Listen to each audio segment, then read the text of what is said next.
11 का काम एक्सरसाइज 5 देखिए, सिंगुलर और plural.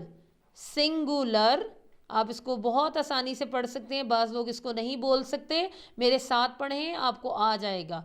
Singular, singular, singular, singular, plural, plural, PLU प्लू, RAL रल, plural, singular, plural, singular, plural. पढ़िए मेरे साथ, सिंगुलर।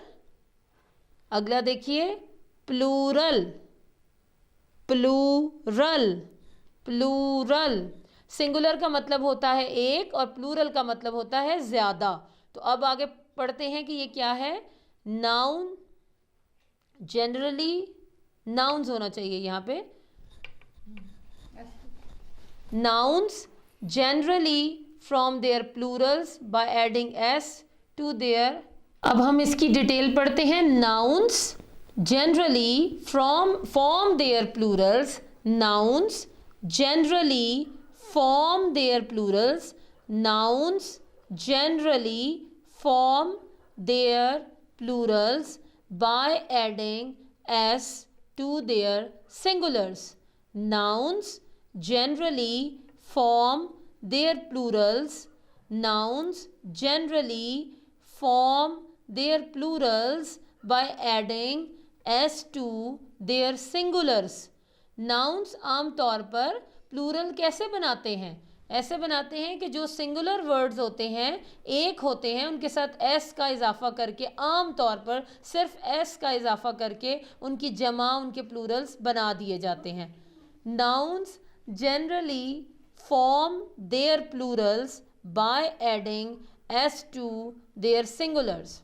अब ये देखिए, ये सिंगुलर वर्ड्स दिए हुए एक तरफ और इनकी जमा यानी प्लूरल वर्ड्स दूसरी तरफ दिए गए हैं। एक तरफ सिंगुलर वर्ड्स हैं, दूसरी तरफ उनके प्लूरल। तो हम पढ़ते हैं।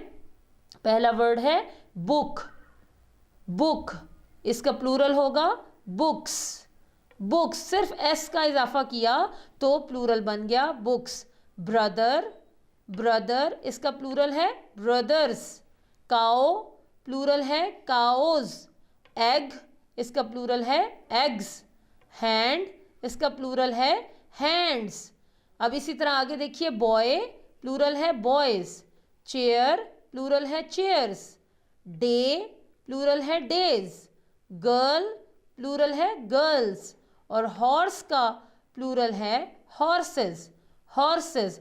तो आपने देखा कि सिर्फ इन सिंगुलर नाउन्स के साथ s का इजाफा करने से इनके प्लूरल बन गए। प्लूरल्स क्या होते हैं? जमा को कहते हैं, सिंगुलर कहते हैं वाहिद को यानी एक को। तो ये वाहिद जमा है जिसको आपने इंग्लिश में सिंगुलर और प्लूरल कहा, सिंगुलर प्लूरल। तो ये आपका डे 11 का काम है, इसको आपने अपनी नोटबुक्स पर नोट भी करना है और याद भी करना है। देखिए question number 6, find the quotient of the for the following. यहाँ पे आप देख लें कि ये डिवाइड करना है 234,000 को डिवाइड करना है 1000 से। तो स्टूडेंट्स इसमें वही रूल अप्लाई करना है जो कि आपने पीछे मल्टीप्लाई में किया था, कि जब आप मल्टीप्लाई में तो आपने ये किया था कि ज़ीरो से यानी इन से 1000 100 से मल्टीप्लाई करते थे तो आपने ज़ीरो ऐड करने थे, जबकि जब हम डिवाइड करते हैं तो हम ज़ीरो कट कर देते हैं। तो ये देखिए 3 ज़ीरोज़ हैं, तो ये 3 ज़ीरोज़ इससे कट हो जाएंगे तो हमारा क्वेश्चन सिर्फ 234, हमारा आंसर सिर्फ 234 आएगा। इसी तरह देखिए ये 2 ज़ीरोज़ हैं, ये डिवाइड करते हुए ये 2 ज़ीरो कट हो जाएंगे तो सिर्फ 236 आएगा। इसी तरह इसके आगे 1 ज़ीरो, इस जो कि 1 ज़ीरो है तो 1 ज़ीरो कट हो जाएगा तो सिर्फ ये 23418 आपका आंसर आएगा। इसी तरह ये 3 ज़ीरो इस 3 ज़ीरो से कट हो जाएंगे तो सिर्फ 56 आपका आंसर आएगा। तो ये आपने सिंपल सिर्फ 0 0 से कट करने होंगे, इसका ये रूल होता है। अगला क्वेश्चन है स्टूडेंट, डिवाइड द फॉलोइंग। ये डिवाइड के क्वेश्चन है, यानी 375 को आपने 15 से डिवाइड करना है। अब हमने जो टेबल्स याद किए हैं वो तो 9 तक किए हैं, तो इसको डिवाइड करने के लिए तो आपको 15 का, 14 का, 25 का, 58 का, इन सब का टेबल आना चाहिए, जो कि हमें अगर नहीं आते तो ये बहुत आसान है कि हम सामने ये रफ वर्क है और इसमें हमने 15 का टेबल पढ़ा हुआ है। बहुत आसान तरीका है कि 15 का टेबल पढ़ें। 15 2 ज़ार, 15 को 2 से मल्टीप्लाई करें 30 हो गया, 15 को 3 से मल्टीप्लाई करें 45 हो गया, 15 को 4 से मल्टीप्लाई करें 60 होता है, 15 को 5 से मल्टीप्लाई करें 75 होता है। इसी तरह जितने आपको टेबल चाहिए होते हैं 9 तक वो टेबल पढ़ने के बाद फिर आप क्वेश्चन करें। याद रखिए कि हमेशा यहाँ 15 से हमने इसको डिवाइड करना है 375 को। तो सबसे पहले आपको पता है, आप 2 में भी 3 में भी डिवाइड कर चुके हैं, आपको पता है कि पहले 2 डिजिट हैं तो यहाँ पे भी 2 डिजिट ही देखने हैं कि 15 के ये 2 डिजिट हैं 37। 15 का टेबल 37 पे कितनी दफ़ा जाएगा? तो ये देखें 15 2 ज़ार होते हैं 30, 15 3 ज़ार होते हैं 45, तो इसका मतलब है 45 तो बड़ा हो जाएगा। तो हमने 15 2 ज़ार 30 लिखा। लिखने के बाद हमने इसको करना है सब्ट्रैक्ट। यहाँ सब्ट्रैक्ट का साइन आपकी आसानी के लिए लगा देती हूँ, वैसे साइन लगाते नहीं है लेकिन आपकी आसानी के लिए मैं लगा के दे रही हूँ। तो आप देखें इसको हम सब्ट्रैक्ट करें तो ये 7, 37 में से 30 को माइनस करें तो 7 आता है। फिर हमने 5 को नीचे उतारना है तो ये क्या बन गया? शाबाश, 75 बन गया। अब 15 का टेबल पढ़ना शुरू करें तो ये पढ़ा हुआ है 15 2 ज़ार 3 ज़ार 4 ज़ार 5 ज़ार, तो हमने देखा कि 15 5 ज़ार 75 आता है, 15 5 ज़ार 75। तो ये कंप्लीट हो गया, यानी इसका आंसर 25 आ गया। अब देखिए 476 को डिवाइड करना है 14 से। डिवाइड का वही रूल है, पहले आपने टेबल कर पढ़ना है और टेबल कहाँ तक पढ़ना है? 47 तक, 47 तक। 14 का टेबल 47 तक कितने दफ़ा जाएगा? 14 1 ज़ार 14, 14 2 ज़ार 28, 14 3 ज़ार 42, 14 4 ज़ार 56। तो देखें 56 तो 47 से बड़ा हो गया, तो 14 3 ज़ार 42, 42 लिख दिया हमने यहाँ पे। अब हम इसको माइनस करेंगे, 7 में से 2 माइनस किया तो क्या आया? 5, शाबाश 5 आया, और 6 को हमने नीचे उतार लिया। तो ये बन गया हमारे पास नंबर 56। तो अभी हमने देखा कि 14 4 ज़ार 56 होता है, 14 4 ज़ार 56। अब बिल्कुल इसी तरह अपनी नोटबुक के ऊपर एक रफ वर्क का कॉलम बनाइए और उसके ऊपर वहाँ पे टेबल्स पढ़िए, जैसे कि मैंने ये पढ़े हुए हैं। जहाँ जहाँ हमें ज़रूरत पड़ती गई हम टेबल पढ़ते गए और यहाँ पे उसकी वैल्यू पुट करते गए, तो ये बहुत आसान हो गया। तो इसका आंसर आ गया 34। अब सी क्वेश्चन देखें। सी क्वेश्चन है 3500 डिवाइडेड बाय 25। अब 25 का टेबल वैसे बहुत आसान होता है, जिस तरह 10 का और 20 का होता है इस तरह 25 का भी होता है। बहुत आसान। 25 2 ज़ार 50, 3 ज़ार 75, 4 ज़ार 100, ये मैंने पढ़ा है। तो लेकिन पहले हमने देखना है 35 तक कितनी दफ़ा जाता है। तो 2 ज़ार तो बड़ा हो गया, 50 बन गया, तो 25 1 ज़ार 25। तो ये हो गया। माइनस करेंगे, 5 में से 5 माइनस किया 0, 3 में से 2 माइनस किया 1, 10 आ गया। और आगे से जो है हमने 0 जो है वो उतार लिया है, 0 नीचे उतार लिया है, तो हमारे पास क्या आया? 100। अभी हमने देखा 25 4 ज़ार 100 होता है, 25 4 ज़ार 100। अब आप देखें ये 0 हमारे पास बाकी बच गया है और नीचे हमारा पूरा, तो ये जो 0 है इसको हम ऊपर आंसर में शिफ्ट करेंगे, तो आंसर हमारे पास आ गया 140। 140। अगला क्वेश्चन देखें। यहाँ पे आएगा 10,730 को आपने डिवाइड करना है 58 से। तो ये बड़ा नंबर है, इसको हमने देखें टेबल पढ़ लिया है। 58 2 ज़ार 116, 3 ज़ार 174, 4 ज़ार 232, 5 ज़ार 290, 6 ज़ार 348, 7 ज़ार 396, 8 ज़ार 464। ये हमने 58 का टेबल पढ़ लिया है। जहाँ ज़रूरत के मुताबिक जहाँ ज़रूरत होगी हम इसके टेबल को यहाँ पुट करेंगे। पहले हम देखते हैं कि 2 डिजिट जो है 58, मैंने आपको बताया कि अगर ये 2 डिजिट है तो यहाँ पे भी 2 डिजिट लेने हैं। लेकिन आप देखें कि यहाँ पे 2 डिजिट 10 है जो कि 58 से छोटा है। तो अब हम इसको तीसरा डिजिट भी साथ में लाएंगे तो ये क्या बन जाएगा 107, यानी 58 का टेबल पहली दफ़ा हमने 107 तक पढ़ना है।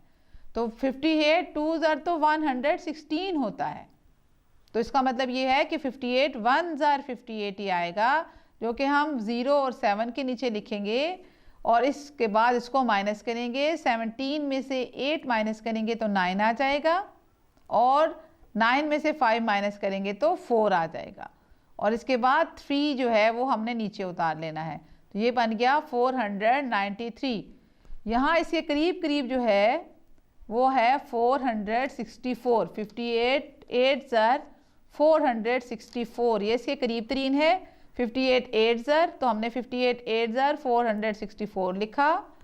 फिर हमने इसको माइनस किया तो 13 में से 4 माइनस किया तो 9 बना। 13 में से 4 माइनस किया 9 बना। आपकी आसानी के लिए मैं दोबारा यहाँ पे लिख देती हूँ।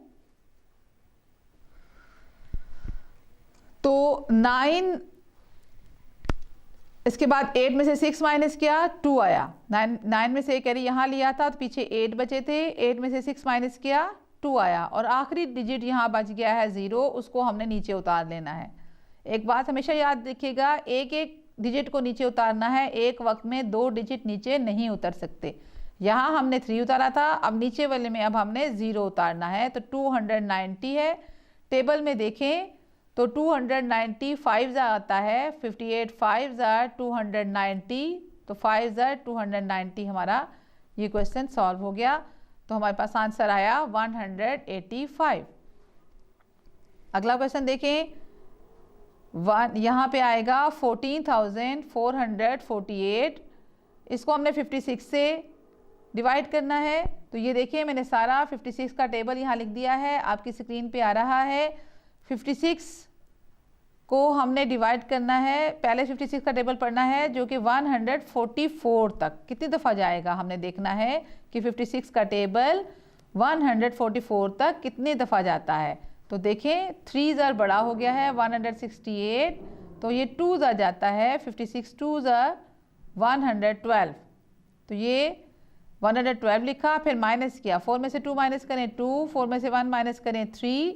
अब हम सिर्फ 4 नीचे उतारेंगे तो ये नंबर बन जाएगा 324।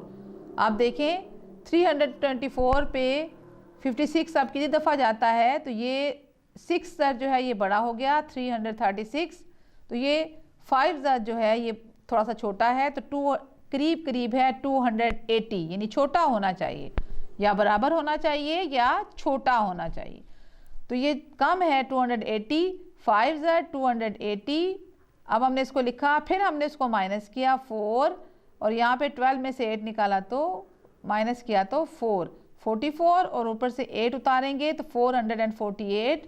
तो ये देखिए 56 8s आर 448 होता है।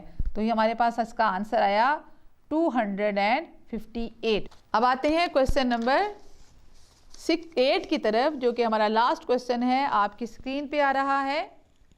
और इससे पहले इसको सॉल्व करने के साथ साथ हम एक दफ़ा आपको आपकी बुक दिखाएंगे और उसमें क्वेश्चन उसमें से पढ़ेंगे। डे 11 डेज में, डे 11 में हमने करनी है मश्क नंबर 4, यानी हफ्ते के दिनों के नाम। हफ्ते के दिनों के नाम आप इससे पहले 1 2 3 तीनों क्लासेस में पढ़ चुके हैं, आप लोग लिखना सीख भी चुके हैं। ये आपकी रिवीजन है, आपको इसे दोबारा याद लिख लें। पीर, मंगल, बुध, जुमेरात, जुम्मा, हफ्ता, इतवार, ये आपको लिखने आते भी हैं, लेकिन फिर भी आप इसकी खुशखती की प्रैक्टिस भी करें और उसको लिखें भी। ये आपने सिर्फ डे 11 में बस यही काम करना है। What are organs? Organs क्या होते हैं? A group of tissues that works together is called an organ. Tissues का एक ग्रुप जो इकट्ठे काम करता है वो ऑर्गन कहलाता है। A group of tissues that works together is called an organ. A group of tissues that works together is called an organ. For example, brain, lungs, heart, kidneys, etc.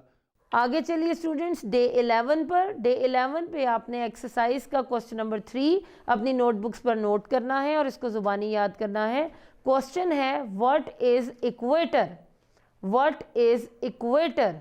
Answer is an imaginary line that runs all the way around an imaginary line that runs all the way round the middle of the earth.